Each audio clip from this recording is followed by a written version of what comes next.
Imagine waking up one morning and realizing your phone's Facebook isn't working. You try to open YouTube, access denied. Even Google search doesn't work anymore. Don't panic, your phone isn't broken. For over 1 billion people in China, this is everyday reality. They live inside an invisible wall of the internet, known as the Great Firewall. But why does this wall exist? Back in 1998, China launched the controversial Golden Shield project. On the surface, it was about cybersecurity, but its real purpose was twofold. First, total control over information. If you search Tiananmen Square on Google, you might only see beautiful tourist photos. But the bloody history of 1989, the wall makes it disappear instantly. Even the cartoon character Winnie the Pooh has been censored, just because of political satire. The second reason is economic. By blocking global giants like Google, Meta, and X, China gave its own tech companies the space to grow. What Facebook or WhatsApp is to us, WeChat is to them. What Google is to us, Baidu is to them. But here's the surprising part. Despite this censorship, people in China live in a unique digital parallel universe. There, life runs on QR codes. Even street beggars accept digital payments. Is it really possible to cage an entire country's internet like this? China has proven that it is. But controlling the internet is just the beginning. The real mystery lies in controlling people's real lives through a system known as the social credit system. A system where every action you take is scored. How does this real-life Black Mirror work? Let's find out in the next part. Do you think controlling the internet is as simple as blocking a few websites? China goes much deeper than that. It's not just about blocking keywords. Advanced artificial intelligence, along with nearly 2 million internet police, are monitoring people's profiles, chats, and posts 24/7. To understand how intense this censorship really is, consider this. If you search Tiananmen Square from inside China, your screen will only show beautiful tourist images. But the infamous 1989 protests, the bloodshed, the history, you won't find a single line about it. The power to erase information like this is almost unimaginable. Even a beloved children's cartoon like Winnie the Pooh has been banned, simply because people compared the character to their president online. But the biggest shock comes from data. A study from Harvard University revealed a staggering truth. The Chinese government reportedly generates around 480 million fake social media posts every year. The goal is clear: to redirect public anger and create an artificial sense of support for the government. This network is often called the 50-cent army, where people are paid for each post they make.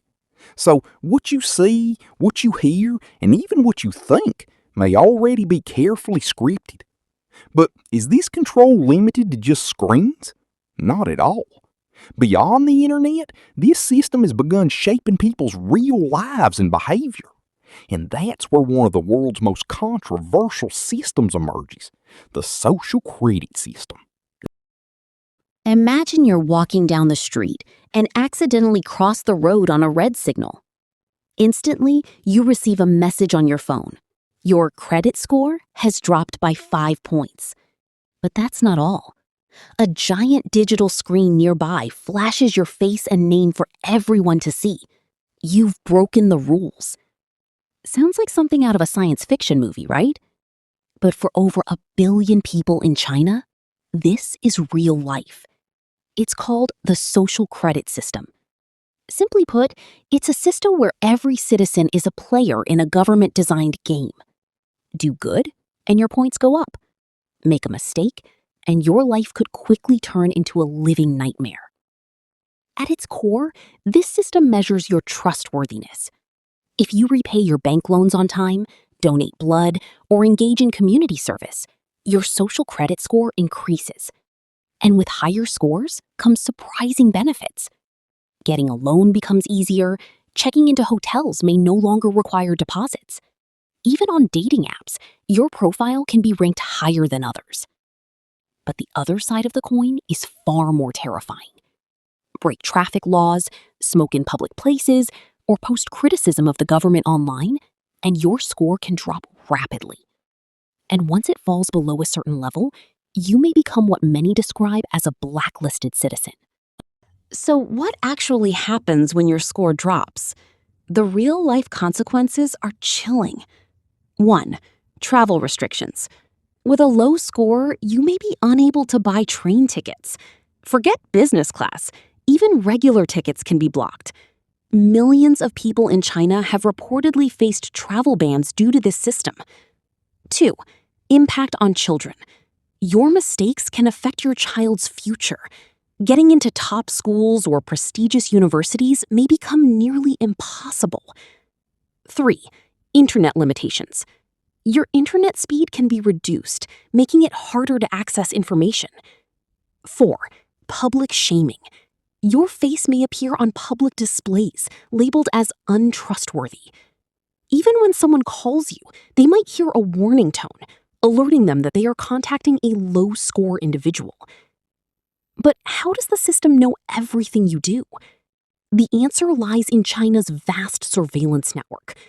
Across the country, there are hundreds of millions of CCTV cameras, many equipped with advanced facial recognition technology. Even in a crowded street, AI can identify you within seconds. Your phone activity, purchase history, and camera data, all combined, create a complete digital profile of your life. No matter where you go or what you do, someone, somewhere, is always watching. China's social credit system is in many ways a massive experiment, a digital mechanism designed to enforce discipline. It represents an invisible battle between freedom and security. Some see it as a tool for building a more orderly society. Others call it a serious violation of human rights. But does this mysterious system only apply to living people? Not at all. As a result of this ambitious vision, entire cities have emerged across China, filled with towering buildings, yet completely empty of life. When we hear that there's no Facebook, no YouTube, and no Google in China, it's easy to assume, are they behind us? Are they stuck in some primitive version of the internet? The answer might surprise you. No, they are not behind.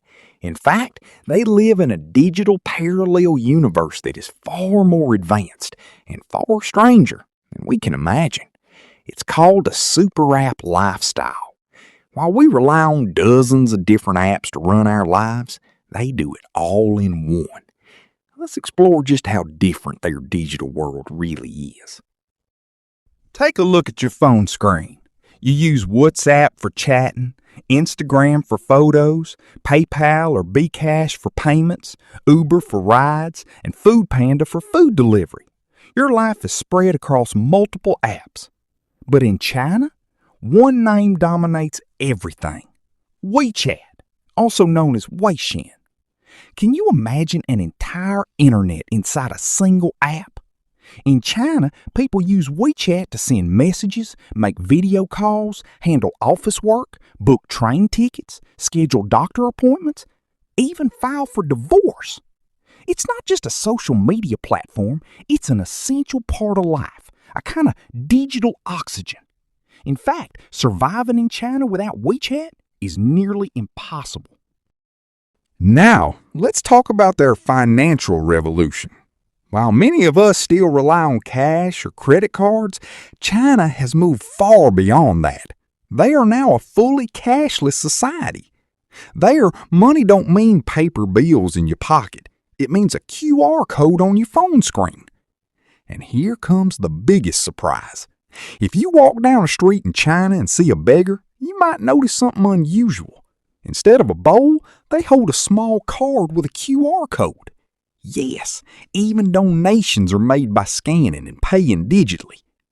From street vendors to massive shopping malls, everything runs on apps like Alipay or WeChat Pay. For tourists, this can actually become a problem.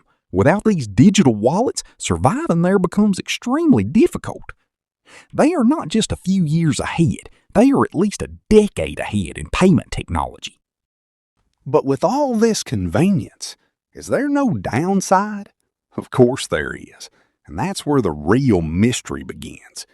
When you use a single app for everything, where you go, what you eat, who you talk to, and who you send money to, every piece of that data can be tracked. Your entire life becomes like an open book. This ultra-modern super app lifestyle has also become one of the most powerful tools for surveillance. The more digital you become, the more visible you are under the system's radar. So, as you can see, China's digital world is very different from the internet we know. They are not behind. In many ways, they are moving toward a future where state efficiency is valued more than personal privacy. But controlling the internet is just the beginning. The real game starts when your digital behavior begins to define your real-life status and your score.